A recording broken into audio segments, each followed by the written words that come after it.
Ladies and gentlemen, welcome to the Kakasungura YouTube channel. Kaka,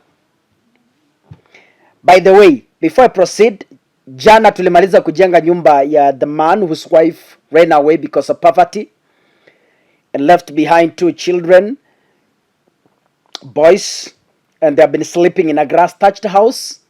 Wamekuwa kinyeshewa, and I want to thank mashabiki wetu wote for your support. We roofed the house, tukaboma, tukaweka milango, and we are trusting God for beds and blankets. Those who supported us, may you never lack. God bless you abundantly. I'm going to use Swahili in this particular video, much of Swahili. I was just perusing through internet on Facebook.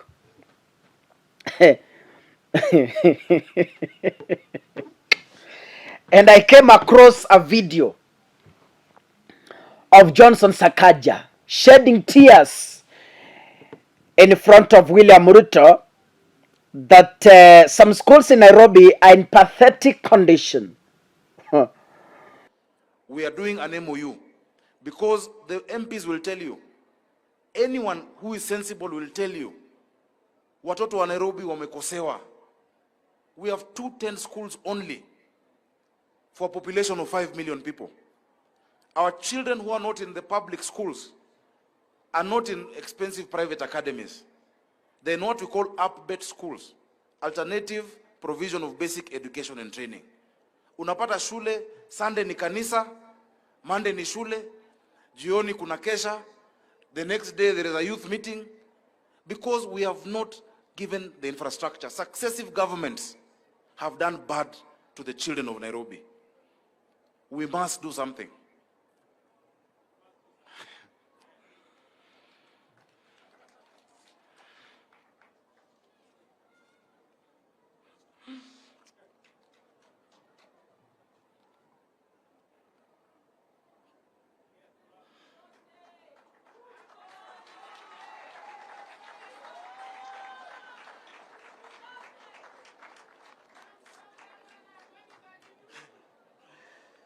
Your Excellency, sorry.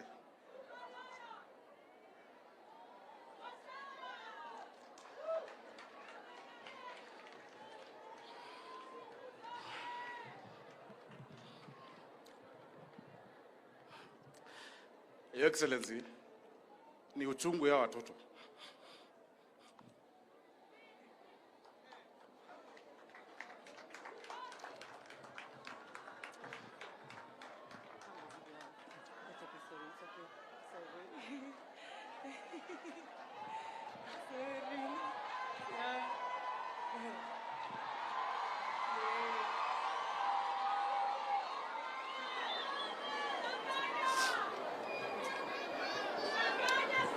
Thank you.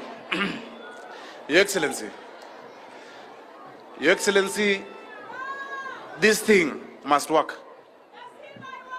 There's no other way. It must work. These children deserve the same that your children have and that my children have. And so I thank you because you have supported from the beginning. Whenever there's been resistance, you have called your minister, you have called whoever matters for these children of Nairobi. Kaka, you know, wajinga waliisha Kenya. Yani, Sakaja is the newly elected Nairobi governor. And from his speech, he is arguing that schools in Nairobi, some of them are in a pathetic condition, and so he wants those schools to be upgraded or changed to the standards of schools that William Ruto's kids are schooling and Johnson Sakaja's kids are schooling. So this is his plea. But Kaka, to me, you might like me or not, especially the Nairobians who love Sakaja, because I know ladies love the dimples. You might hate me or love me, but I want to speak facts as they are, without fear of intimidation. You can also comment. You have the right to write paragraphs on the comment section and pour your frustrations or your accolades. When I was looking at the video and listening to the contents, to me, I call it pretense. Sakaja behaves like a Minnesota governor. Hey, Minnesota, kizungu. Minnesota. Sakaja behaves like a governor from Washington, D.C., who visited Kenya for a tour and saw the schools in that condition. I'm assuming so. I'm assuming Sakaja is not a Kenyan governor. I'm assuming he is from Washington. He is from Colorado. And he came just to see how Kenyan government is running businesses. And received an opportunity to speak. That's why he was shedding tears, because he has never seen those schools in his entire life. It's today he is seeing those schools. I want to assume so. Kwa maisha yake yote Sakaja ameishi Nairobi, hajawahi ona hizo shule. Vile amekuwa governor ndiye ameziona. Pretense. Pretense. Kaka, this is pretense. You are crying just to convince the Nairobians that you care. There's nothing that this man is caring. This man is a pretender and a sycophant. He is crying. He is dropping sympathy. You know, Kaka, why am I saying this? Unajua, Sakaja has been a governor in Nairobi. Sakaja was also a senator in Nairobi. So why is he telling us that he saw those schools today and is now sympathizing with the kids who are in such an environment? Pretense. The work of a senator is to oversee and keep in check. Now, when such schools are in those conditions, and Sakaja was a senator who failed, Sakaja, ndugu, ulianguka mtihani. Stop the pretense. Wacha ndugu, wacha kulia na hizo mandevu zako wewe. Hata wacha story mingi bwana. Wewe umekuwa senator Nairobi. Senator, unavaa suti, unatoka ofisi, unarudi jioni.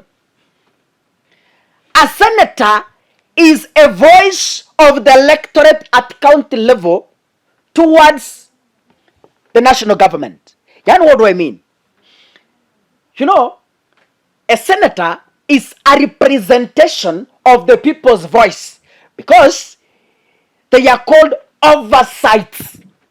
They are meant to oversight. Sakaja didn't bother to ask those questions when he was a senator. Sakaja was in Jubilee while he was a senator, meaning he had good terms with Uhuru Kenyatta. He was Uhuru Kenyatta's boy. He didn't bother as a senator to ask Uhuru Kenyatta to change the condition of those schools while a senator. And now, Kenyans, you think that Sakaja is now sympathizing with those schools. My friend, ule ni sitaki kuongea. Sitaki niongea mbaya. Unajua wanasiasa umetozoea. Uto tumachozi tuwapaka unatoa ati bibi yako anakuja kukukonsole, ndugu. Hiyo ni siasa tumepitia. Because ni maana ukijipangu sana tuandika chifutua white, bibi anakuja anakushika vizuri ndio unanyamaza. Sakaja. Donge. Ati you are sympathizing. Hati sasa zukuru za sympathetic condition in Nairobi. Kwani hadi la ujinga iko hii Kenya haki. Sakaja has grown in Nairobi as a college student and he tells us so. So Sakaja ni mtu ya mtaa ya Nairobi. Yeye ni mtu amegrow in Nairobi. Amelelewa Nairobi, amegrow in Nairobi, Amegrow kwa hizo shule because he says yeye ni mtu ya mtaa, anajua Kisaperi, anajua Sheng. So, yeye ni mtu wa mtaa.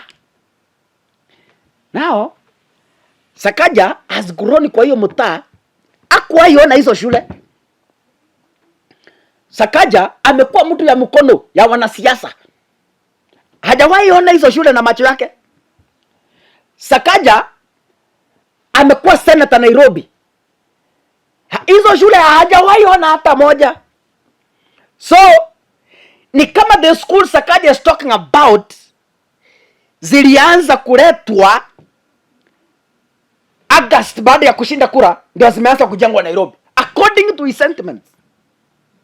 Now is trying to make us be convinced that Nairobi's governor Sakaja is caring. There is no caring in that. That is pretense of the highest order. I must tell you the way it is. Kaka, I must call a spade a spade.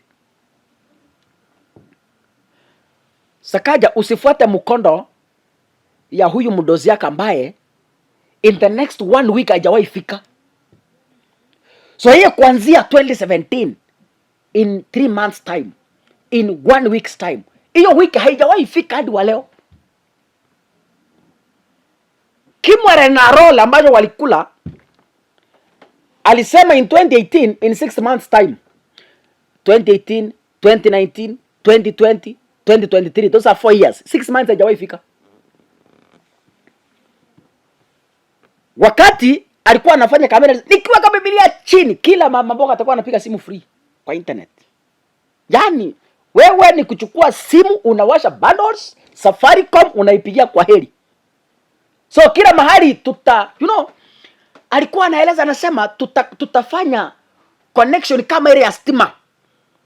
Yani kila mama mboga kazi yako ni hello kwa simu, WhatsApp, you don't need bundles. Natumai Biblia bado haijarudi chini. Huyu muungwana alisema akiweka Biblia chini hivi na mnai unga inarudi 70. I want to believe iko about 75, iko karibu kufika 70. Na teremuka. Huyu jamaa muungwana akiweka Biblia chini, makateri wa petroleum nayo. Na hao ndio wamepandisha mafuta. So akiweka Biblia chini mafuta ni 150. Oh, I hope you are buying at 155. Imebakisha shilingi 5 ifike 150. By next week, in 2 weeks time, itafika 50.